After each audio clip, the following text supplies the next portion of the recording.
Hello everyone, you are watching at Plus Home Twitter and in this session of Indian Polity and Constitution, we will study Article 56.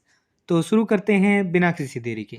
जैसा कि आपको भी पता है, भारतीय संविधान यानी इंडियन कॉन्स्टिट्यूशन को आर्टिकल्स में बांटा गया है और इन्हीं आर्टिकल्स को 22 पार्ट्स के अंतर्गत रखा गया है। इसी 22 पार्ट्स में से 5वें पार्ट में द यूनियन के बारे में बताया गया है, जिसके अंतर्गत आर्टिकल 52 से लेकर आर्टिकल 151 तक के सारे आर्टिकल्स आते हैं। यहाँ हम बस आर्टिकल 56 पर चर्चा करेंगे। देखिए, आर्टिकल 56 पार्ट 5 के चैप्टर 1 के अंतर्गत आता है। देखिए, मैं पहले कंटेंट को इंग्लिश में रीड करूँगा, फिर उसकी मीनिंग आपको हिंदी में समझाऊंगा ताकि आपको कंसेप्ट ज़्यादा से ज़्यादा समझ आ सके। Article 56 talks about term of office of president. Article 56 में राष्ट्रपति के पद पर बने रहने की अवधि के बारे में बताया गया है। आगे की स्लाइड्स में इस पर हम डिटेल्ड वे में चर्चा करेंगे। Article 56 section 1, the president shall hold office for a term of 5 years from the date on which he enters upon his office provided that. देखिए, राष्ट्रपति जो है अपने कार्यालय में प्रवेश करने की तारीख से 5 साल की अवधि के लिए पद धारण करेगा, लेकिन इसमें कुछ शर्तें भी शामिल होंगे। उनके बारे में हम आगे 3 शर्तें हैं वो पढ़ेंगे।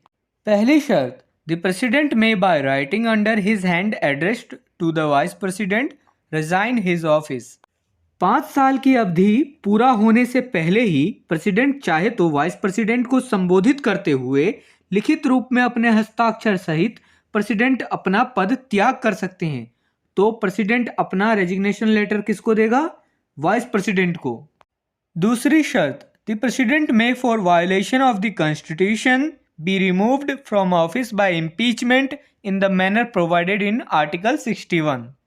कॉन्स्टिट्यूशन यानी संविधान के उल्लंघन के लिए राष्ट्रपति को आर्टिकल 61 में प्रदान किए गए तरीके से इम्पीचमेंट द्वारा कार्यालय से हटाया जा सकता है। तीसरी शर्त, the president shall notwithstanding the expiration of his term continue to hold office until his successor enters upon his office। राष्ट्रपति अपने 5 साल के कार्यकाल की समाप्ति के बावजूद भी अपने उत्तराधिकारी राष्ट्रपति या नए राष्ट्रपति के अपने कार्यालय में प्रवेश करने तक पद पर बने रहेंगे। मान लीजिए कोई राष्ट्रपति अपने पद पर है और जिसकी अवधि 5 साल की पूरी हो चुकी है, लेकिन अभी तक जो है नया राष्ट्रपति आया नहीं है अपने पद पर। तो उस पद पर जब तक नया राष्ट्रपति आ नहीं जाता तब तक पुराने राष्ट्रपति उसी पद पर आश्रित रहेंगे नए राष्ट्रपति के आ जाने तक। Article 56 section 2, any resignation address to the vice president under clause A of the provision to clause 1 shall forthwith be communicated by him to the speaker of the house of the people. Article 56 के section 2 में यह कहा गया है कि जब president vice president को address करते हुए रेजिग्नेशन देता है, तब प्रेसिडेंट को लोकसभा के अध्यक्ष यानी स्पीकर को यह बताना या इन्फॉर्म करना अनिवार्य हो जाता है कि उसने वाइस प्रेसिडेंट को एड्रेस करते हुए रेजिग्नेशन दे दिया है। यहाँ रेजिग्नेशन तो प्रेसिडेंट द्वारा वाइस प्रेसिडेंट को दिया जाएगा, लेकिन साथ ही इस बात को लोकसभा के स्पीकर को भी इन्फॉर्म किया जाएगा।